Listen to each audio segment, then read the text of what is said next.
Welcome guys to the tutorial info channel.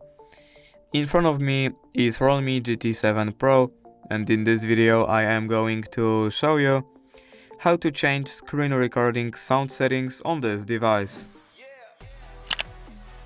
Alright, so to do this first we have to swipe from the top to the bottom like this, and now right here we have to find our screen recorder.